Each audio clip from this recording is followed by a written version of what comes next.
Il a disparu, mais quelqu'un n'est pas vu. On ne peut pas connaître. Nous parlons de 1917, le dernier combat, mais jusqu'au jour où nous parlons, il y a des gens qui pensent que Kaba n'est pas mort et qu'il est encore quelque part. Même s'il l'était à ce moment-là, s'il avait disparu, on continue de penser qu'il est encore quelque part aujourd'hui. C'est vous dire comment ces populations perçoivent le personnage qui restera toujours dans la mémoire collective des fils de l'Atakora. Kaba a disparu à l'instar de Hitler de l'Allemagne. Jusqu'à aujourd'hui, certaines légendes disent que Kaba n'est pas mort. Pour lui, mourir et que les Français retrouvent son corps était une honte. Kaba a disparu. Kaba, il n'est pas mort. Il s'est envolé, personne ne peut situer où Kaba est. La résistance de Kaba était brisée et à partir de ce moment-là, eh bien, toutes les populations de l'Atakora ont commencé à vivre la psychose du blanc parce qu'après ça, il y a eu la pacification, c'est-à-dire le fait de faire en sorte que plus jamais il n'y ait soulèvement au sein de l'Atakora. Et cette psychose de l'homme blanc s'est traduite par la peur. Et à partir de ce moment-là, les populations étaient obligées de se soumettre. Et la construction des routes, le recrutement militaire, bref, tout ce qui a trait à l'implantation coloniale pouvait enfin se développer puisqu'il n'y avait plus personne pour continuer la résistance. La France refusait tout simplement d'être asservie par les Allemands. Mais en même temps, les Français asservissaient les autres, c'est clair. La France qui, vous vous rappelez déjà, depuis 1700 et quelques, avait fait la Révolution française et refusait tout asservissement.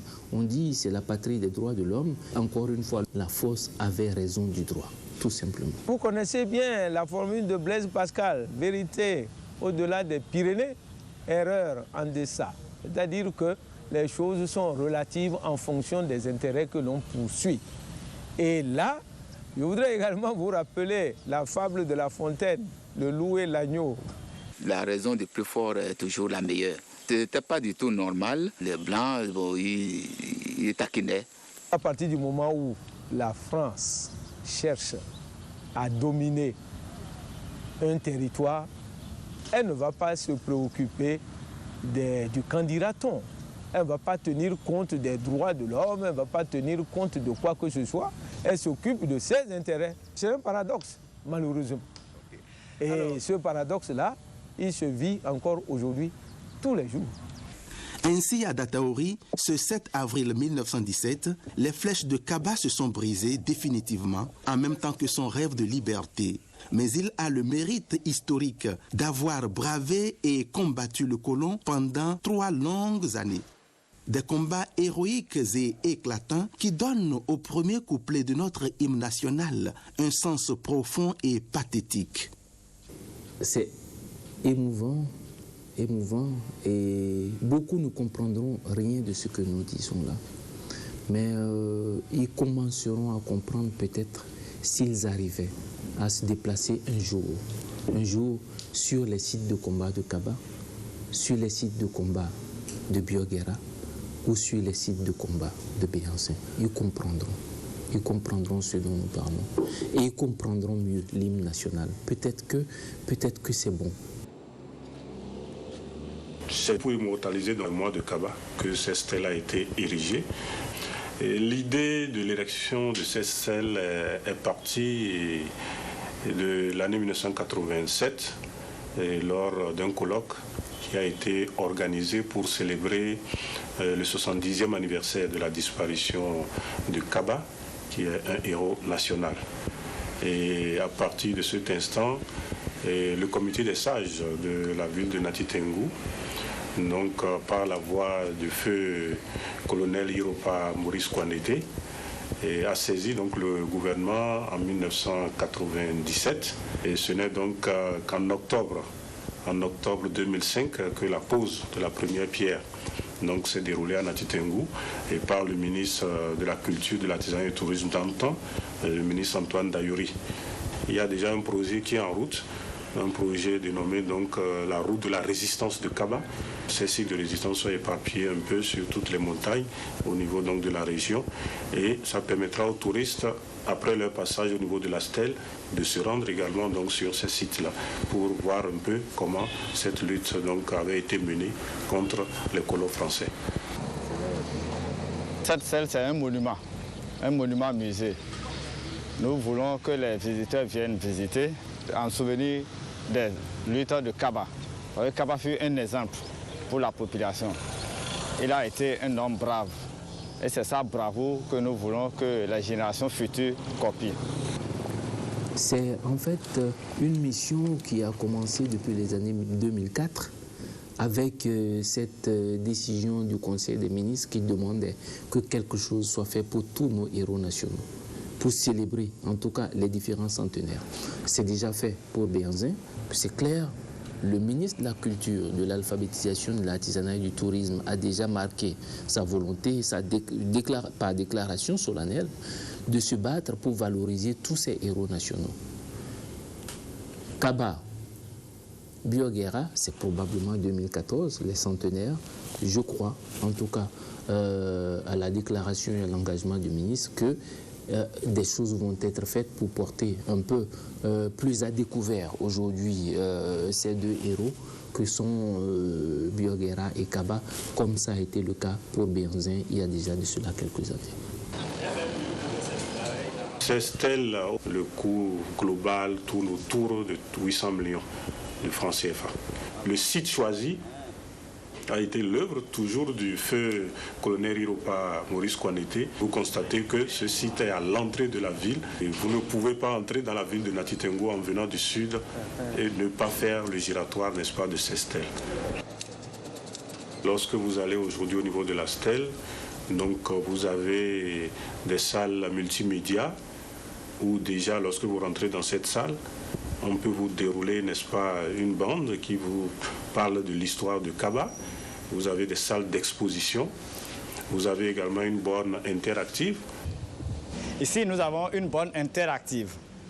Cette borne interactive permet aux visiteurs de mener des recherches sur la stèle de Kaba. Par exemple, ici, nous avons la résistance de Kaba. Le visiteur clique là-dessus, il aura toutes les informations concernant la résistance de Kaba. Après, il va sur la galerie d'images. Dans cette galerie d'images, il y a toutes les photos concernant le paysage de la Takora. S'il finit de visualiser cela, il peut aller sur un autre site, à savoir l'architecture de la stèle. Kaba et les siens, comme Béhanzin et Bioguera, ont combattu le colonisateur français au nom de la liberté et de l'indépendance. Une indépendance dont ils ont rêvé, mais qu'ils n'ont pas vue. Toutefois, ils l'ont saluée de loin, comme Moïse du haut de la montagne, comme Martin Luther King dans son rêve. 1er août 1960, le Dahomey est indépendant. Plus d'un demi-siècle d'indépendance déjà aujourd'hui. Le Bénin est indépendant parce qu'aujourd'hui, nous pouvons élire notre président de la République, nous pouvons élire nos députés, nous avons une assemblée. Et sur le plan économique, quoi qu'on dise, le Bénin fait son chemin. Et par rapport aux infrastructures et dans toutes les régions de notre pays, on sent quand même que tous les gouvernements font un effort. Mais comment voulez-vous me dire que je suis indépendant quand, à la moindre coupure d'électricité, je suis dans le noir et je suis perdu?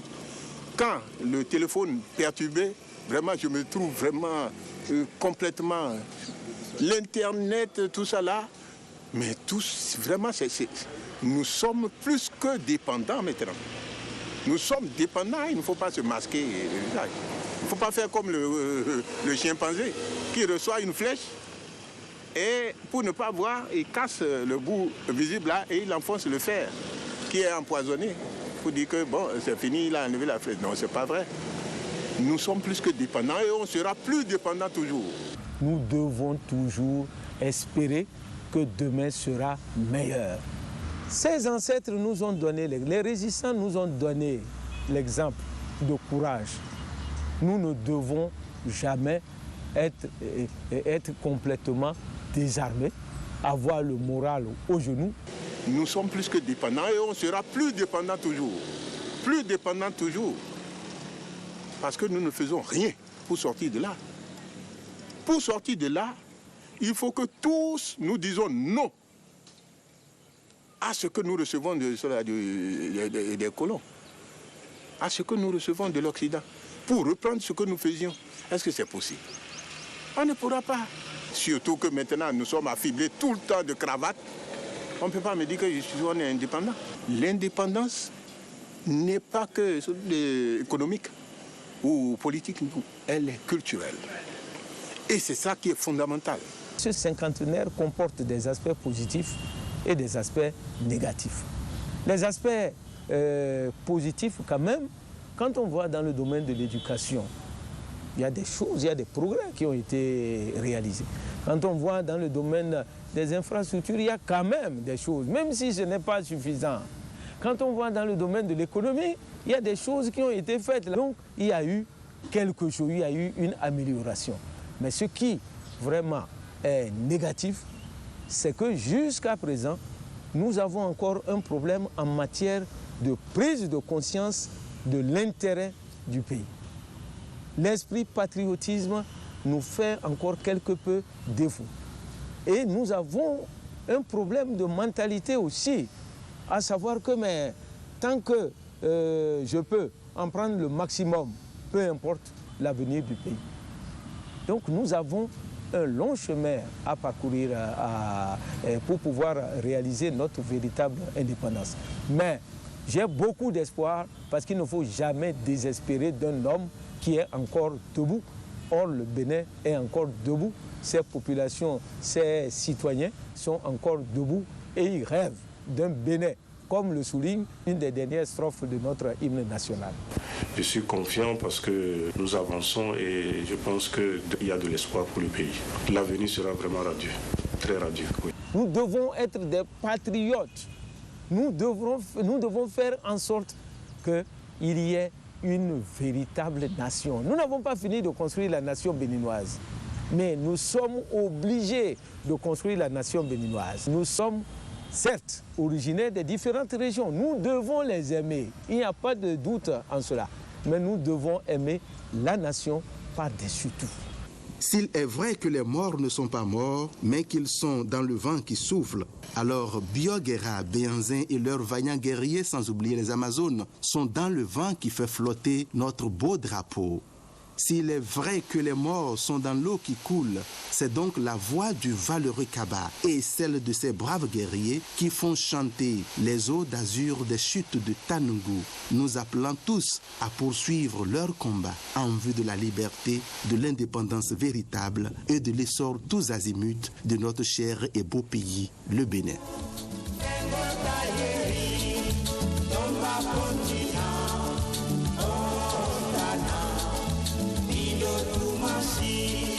Peremabika, Doriban Saribika.